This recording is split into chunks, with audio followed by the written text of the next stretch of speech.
Sanibonani guys, kaManqobile Mfethela Manzubela inimba ngomhla ka-25 August. Guys, namhlanje ke uZoleka benoLazarus bebenza lento yabo ukuthi bedakhe. Yabona njalo mekuzodliwa ibreakfast bayilidla bonke as a family, and then after that they will excuse themselves. Bese bephika ngokuthi kune-meeting ye-agent emsebenzini, yilo yashonele yilo yashonele. Namhlanje ke kumane kwalandwa uNonceba njengengxenye yomndeni.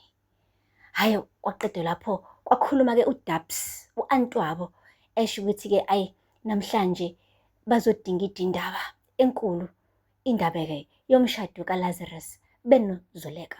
And noNonceba ufike nje ngoba vele kumele le ndaba ikhulunywe ngoba sebekhathele ukupretenda. Umane wathi uZoleka, sorry Dabs, but kune-meeting ephuthumayo kumele sekuyona lapha eKhosi. Kwathiwa not today. Namhlanje akukho muntu oya emithingini, akukho muntu emsebenzini, akukho muntu oyothi uyaphuma uye etoilet uyaphi, kuzohlalwa la etafuleni ize le ndaba le ikhulunywe. Waqala guys uSigqibo njengenhloko yekhaya. Wamane wayikha indaba phezulu, ukubane uCream phezulu lapha ekhekheni, wangaya kwi-base guys, wayisha phezulu, waya kule ndaba le evuna yena as a man. Umane wathi angikaze ngaphoxeka ngosuku engaphoxeka ngalo, cause mina into engiyaziyo ukuthi sonke siyaba ney'nkinga emshadweni, kodwa ngangazi ukuthi mesiba ney'nkinga asimane nje silwe kuphela, sithethisane, sisikrimelane, but kuzoba khona umuntu ozomane athatha ingane yami naye aye endlini ye-ex-husband yakhe, ubaba wabantwana bakhe. Bonke abantu etafuleni bathi wathi yazi, for the first time in my life ngamane ngangaba safe emshadweni wami. Ngazibuza ukuthi ngampela lo mntwana ebengithi owethu, ebekade ngimfayithela all along, ngabe ungowethu ngampela yini na? Noma uZoleka uzophinda hambe amyise kuhlathi bese kuyavela ukuthi kahle kahle lo mntwana akuyena wami. Hayibo guys, uSigqibo usho zonke lezi zinto lezi, uZoleka uyakhala, inyembezi ziyehla one by one. Sesuka lapho uDabs, u-Antwabo guys, wathi mina ngafunga ngathi kulo mshado lo, umshado wokugcina lo kaSigqibo, angeke kuphinde kube ne-divorce. Lo mshado ulethe injabulo, ulethe ukuhleka kulo mndeni, angeke ngivume lo mshado uqhekeke. Wathi uthi uyazama uku-eda uZoleka, wathi wo, miyeke uSigqibo agqibe, aqhubeke guys. Lazarus athi uyazi mina mengase kukhona into ekuthiwa ingicasulile la emshadweni, ngiyazi ukuthi kumele ngibhodle la ekhaya, ngingahambe ngiyobhodla komunye umuzi womunye umuntu wesifazane. uZoleka ukhetha ukuba safe phansi kophahla lwenye indoda instead of ukuthi abe safe apha emzini wethu. Hayi guys, Zoleka wamlinda uSigqibo. Sesuka lapho walithola ithuba lakhe lokuthi akhulume, washo ukuthi wonke umuntu la endlini uloke ebuka lento engiyenzile ukuthi ngithathe umntwana ngihambe ngiye laphaya emzini kadadewethu, kodwa akekho ngibuzayo ukuthi ngize ngihambe ngahanjiswa yini. Kwathiwa athi yazi, ngihambile mina ngaya phesheya kweyilwandle for 1 week, ngahamba ngashiya abantwana bami ngemumva, ngashiya umyeni wami ngemumva. Ngithe ngibuya lana ngafica sekuthiwa kunoshintsho olukhona enkampanini, sengehlisa esikhundleni sami, nakhona ngitshelwanga, sekutshelwa ibhodi yonke ngaphandle kwami. Ungenze uLazarus ngazizwe ngathi ngiyi-employee engabalulekile, cause yonke into bekumele ayiqale la mina kuqala before anybody else knows. But ukhethile ukungidisrespecta in front of everyone, ngoba ngisho noma sekuthiwa kunama-meetings bese sekutshelwa wonke umuntu ngaphandle kwami, ngikhishwe njenge-outsider. But bonke abantu wakhala uZoleka.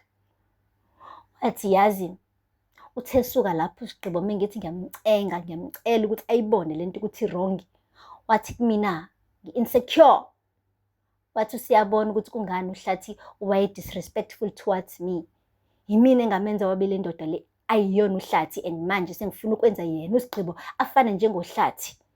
Yey! Abe umuntu o-insensitive. Hayi bo! Wonke umuntu-ke manje waqala. Wayibona ukuthi hayi cha, ngathi uSigqibo njengoba kade ngathi uyena bandla uMr Innocent, ngathi yo, he's actually the villain one. He's the one who's a villain, guys. Yay! Kusuka lapho wathi uzoleka for the first time in my life emva kokutsho leyo nto. Ngazizwa engathi ngi-enemy kaLazarus instead of his wife. Ngabona kungcono ukuba ngihambe ngiyokhala kudadewethu uThumeka. Hayi ngoba ngangiyakuhlathi ngangiyakudadewethu, ngoba ngangidinga umuntu engimaziyo, ngoba kube ngahlala la ngabona ukuthi ngangizokhipha amazwi of no return. Amazwi engangiyowakhipha asuka ngaphakathi enhlizweni yami ayizokwenza ukuthi umshado wethu ushabalale. Hayi! Wonke umuntu etafuleni kwabe isiphithiphithi. Qhawekazi ubesehambile ngoba umntwana, kodwa uthe uthi uyahamba uAzande wathi wahlala wena usuyindoda. Kodwa kwayena uAzande uthe emelalela lezi igaxa lezi zomshado, wabona ukuthi hayi cha ngiyindoda impela, kodwa umshado ngathi angikho ready, because kanti kuba nje. Guys, akupheli-ke lapho. Leka amabandla. Hayi impela uThumeka uyalipheka leli bhodwe, guys. Asithembe ukuthi uzothi aliphake livuthwe kahle, because usetshela uHlathi-ke manje ukuthi lalela, you did well, you spoke very well. Uthi uHlathi cha, kwakumele ungitshele ukuthi kuze i-social worker la ekhaya. Ngiyabuya mina emsebenzini ngizokuhlonya imibuzo. Wathi no, don't worry, uphendule kahle nje. Yonke into oyikuthethile iyafana nse njengento endiyithethileyo nami. Hayi bo! Uyasho uHlathi ukuthi but yazi Thumeka, this is wrong. Ngampela ufuna ukuthi uze thaphucwe lo mntwana. Uzoba njani mekuthiwa leli social worker libona ukuthi both the families are not fit to take care of ukuhle, ebese sobabili siyamluza. Wathi hayi ngeke kube njalo. When you have to stand on my side futhi wena Hlathi. Yazini Hlathi, ndiyakuthanda myeni wami, yandiva? Ndiyakuthanda, ndithanda ukufa. Kodwa uma ukuthi uzoma endleleni yami, ndizolwa nawe as well. Ayibo! Thumeka. Umfuna lawo okuhle. And akanandaba ukuthi umshado uyaphela, akasenandaba nalutho, as long as kukhona okuhle, then life is good for her. Guys, umthathile okuhle wahlala naye endlini kalikamva, washo ukuthi utata wakho wayehleka apha. Wayehleka apha utata wakho, na uzohleka apha. Hey! Ngapha uzethu, it's going down, guys, for her. I-social worker limvakashelile nalo, ayilamfica nje udadewabo uThokozile ubhizi phuzela utshwala bakhe. First nje impression was very bad. Social worker labona ukuthi ngampela amazwi kaThumeka bekade eqinisile. Manje nje u-social worker wambuza uzethu ukuthi did you or did you not put umntwana inside the bin? Uzethu wathi mina what, don't explain. Explanation later. Tell me, yes or no, did you put umntwana in the rubbish bin? Uzethu wathi ewe, what's good. And then answer the second question. Did you leave umntana eyedwa for a couple of hours? What was it? Hi, I didn't say explain what happened. I said, did you or did you not leave the baby alone unattended for a particular period of time? What was it? Yeah, wathi lokho kuphele ngifuna ukwazi kwangoku sisi. Kwabonakala ukuthi umntana uzomluza nje ngisho i-final decision ingakathathwa. Guys, uzethu ukhethe kona ukuthi axoshe udadewabo, washo ukuthi mebehlala ndawonye ophahleni olulodwa ngathi akakwazi ukufunctiona kahle. She keeps on losing everything because of udadewabo uThokozile. So ngcono abuyele kuSteve ayibone naye ukuthi wenze njani uzethu alone. Asithembe kuGelo ukuthi uyayazi into ayenzayo. But uthe kusanjalo uGelo bambica athuluza baby girl wakhe, wakhala uGelo, she broke down. While she breaks down, lapha ekhalela ukuthi okuhle is not at home with her, Thumeka is laughing and giggling with the baby. Esho ukuthi ke you are at home wena, and yikho into ozoyiswela if unami. Guys, aphela lapha ngamazivela namhlanje, ningakhohlwa ukusubscribe and like and comment. Until next time, bye. Sanibonani guys, kama nqabile nifuthala amazivela inimba ngomhla ka 25 August.